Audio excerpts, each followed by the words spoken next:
ilmunya. Lalu kita paksakan Excel untuk melakukan fungsi yang mau kita, tetapi tidak sesuai dengan bahasa Excel. Ya, saya masuk sudah ke analisis keragaman. Nah, Anda sudah tahu SK-nya sudah keragamannya sudah tahu, perlakuan atas total. Lalu DB-nya kan mudah saja, toh. Kalau perlakuan ya, karena di jumlah perlakuan ada 6, tinggal kurang 1 ya. Jadi T kurang 1, 6 kurang 1 ya 5, isi 5 langsung. Lalu lihat yang kedua tuh yang total. Total itu N kurang 1. Tadi ingat N itu ada 30. Tulis di total, jadi total 29. Nah, untuk yang acak dia hafal. Acak berarti yang total kurang di atasnya. Berarti 29 kurang 5. Nah, problem apa? Mudah kan? Tidak perlu logika yang terlalu rumit. Nah, sekarang kita lanjutkan ke kolom yang ketiga, yaitu jumlah kuadrat. Masih ingat tadi kita sudah hitung di atas, toh? Sekarang kita waktu kasih masuk di sini kurang angka yang kita hitung di atas itu dikurangi faktor koreksi. Caranya mudah, itu operasi sederhana. Sama dengan, coba kita lihat sama-sama. Jika perlakuan, yang di bawah ini, sel yang tadi kita hitung itu, jika perlakuan kurang FK yang paling atas, kurang FK yang di atas ini, oke, pintar 1, ya, baru sama dengan baru enter ya. Ya. Lalu yang ada di atas ini juga jika total berarti tinggal hitung di atas itu dikurangi faktor koreksi untuk yang di jika total ini nanti bahas ini.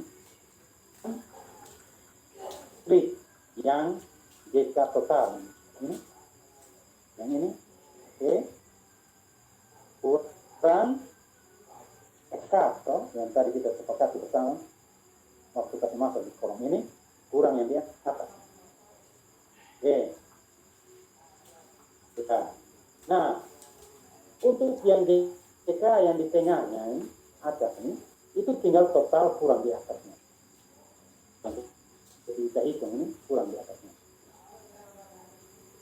Kita isi sama dengan klik yang paling bawah ini. Oke, kurang yang di atas. Kurang yang di atas. Lalu enter. Nah, ini benar.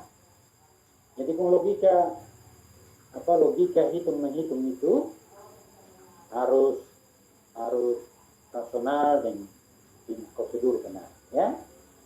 Oke, kita pindah ke kolom sebelahnya, kuadrat tengah atau rata kuadrat.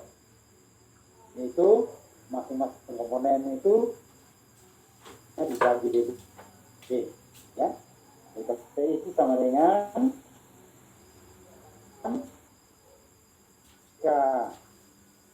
perlakuan bagi miring perlakuan, ya, dan kedua. Lalu yang acak juga sama di proses, ya, sama dengan jika acak dibagi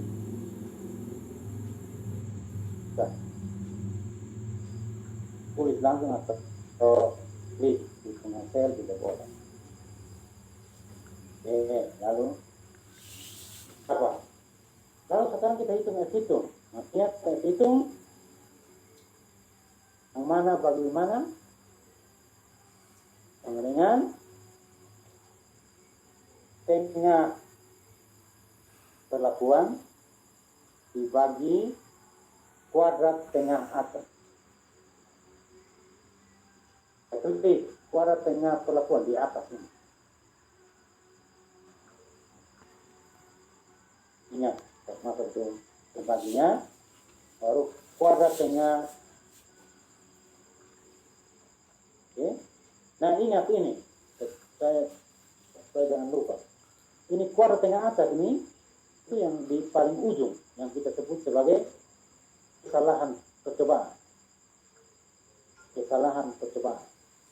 Ya, selalu saja perhitungan yang hitung di model rancangan apapun itu selalu pembaginya adalah kuadrat tengah acak. Kuadrat tengah acak ini disebut sebagai percobaan atau experimental error. Kita masuk ke ini tinggal enter. Nah, sudah dapat. Memasukkan tabel sudah, itu tinggal Anda ya, dia punya rumus apa, kesulitan bisa lihat di ya. Nah, ini dia punya rumus. Ini Anda bisa lihat F in, baru buka kurung 0,05, baru titik koma yang atas bawah tuh DB perlakuan, titik koma DB acak, baru tutup kurung lalu enter, dapat 5%. Lalu yang 1% ya tinggal ganti yang 0,01. Oke, sudah, itu sudah mudah. Lalu kakaknya masih ingat itu akar kate acak, Anda bisa lihat sini di rumus ini, akar kate acak dibagi 9 ini rata-rata umum ini, rata umum ya, baru dikali 100%. Nanti cara tulis itu begini ya, bisa lihat saya sudah kirim ini ini file latihan, jadi tolong dilihat ya itu cara tulis. Nah, ini kita dapat. Saya anjurkan kalau Anda kesulitan untuk menghitung dengan cara sekaligus begini, maka hitung satu-satu. Hitung satu bagian. Yang penting Anda mengerti. Ya, jangan satu kaligus semua, tapi hitung satu-satu baru sekali yang satu dengan satu. Tergantung kita ya. Karena semakin banyak ini fungsi-fungsi yang mau kita bahasakan dengan Excel, kalau sekaligus itu makin rumit. Tapi kalau kita bisa sederhanakan, maka harus potong-potong. Fungsi satu dulu duluan, hasil fungsi berikutnya, baru fungsi satu, hasil fungsi satu, baru fungsi kedua. Begitu cara logikanya. Nah, kalau Anda lihat dari hasil ANOVA ini jelas bahwa F itu lebih besar dari F. Artinya apa? Artinya bahwa kekuatan yang kita berikan itu berpengaruh, ya, berpengaruh. Ini karena dia lebih besar dari 5%, maka kita katakan berpengaruh sangat nyata terhadap misalnya datang kita. Perlakuan apa Anda bisa uraikan lagi? Perlakuan apa sih? Misalnya perbedaan dosis pupuk menyebabkan perbedaan hasil, atau yang tadi yang secara umum itu saya katakan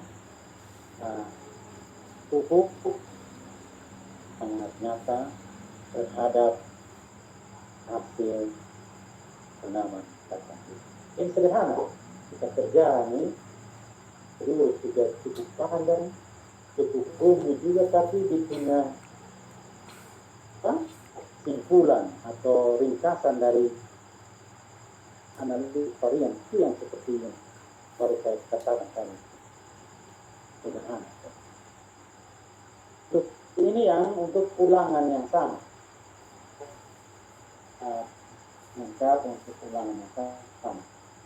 Kalau ada rancangan atau tangkap yang ulangan berbeda, itu di prinsip dasar perhitungannya sama, tetapi pahami bahwa kalau yang yang ada yang hilang begini, misalnya yang tanda kuning ini, Anda lihat, tapi di jumlah datanya hanya 4, ya, hanya 4. Berarti nanti hitung itu jika pelaporan itu maka ini dibagi 4. Dari bahasa Excel itu agak panjang kan? Ada yang bagi 4, misalnya yang tanda kuning ini pada pelaporan A bagi 4, sedangkan pada pelaporan yang lain B, ya, E, F itu tetap dibagi 5. Ya. Sederhana, yang penting Anda sudah pahami bahwa yang dibagi itu, yang dikuadratkan dibagi itu harus relevan, sejalan. Angka total dari jumlah berapa angka itu harus tetap konsisten, tidak boleh pukul rata semua.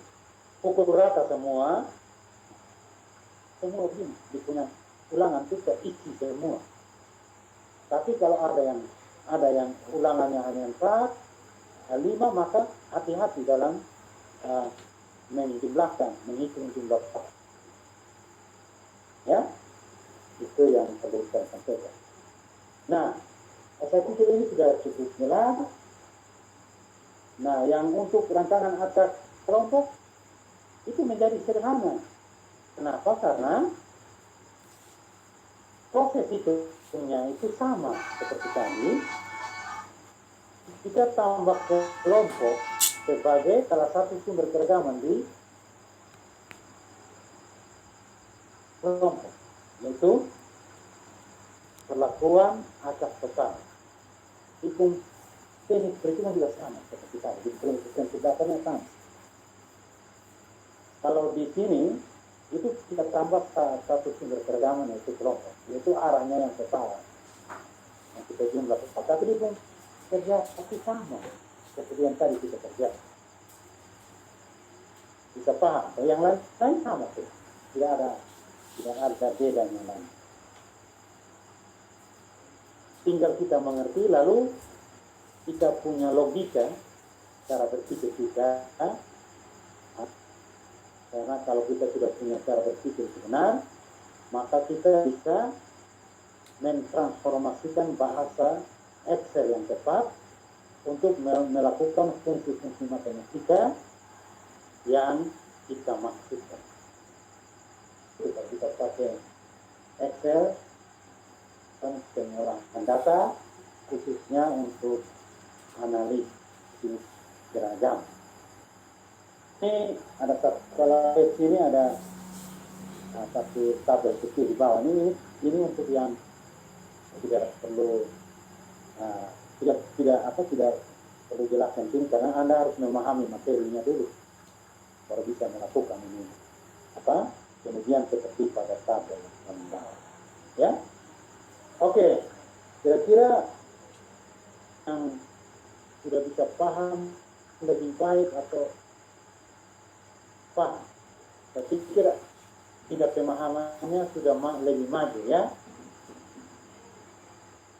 Tapi kalau masih ada yang ingin tanya, saya buka kesempatan supaya yang belum Anda tahu itu di mana. Kita sama-sama coba clearkan itu sehingga waktu Anda selesai mengikuti kuliah kita malam ini, Anda sudah punya tips tentang teknis menggunakan Microsoft Excel dalam proses analisis data.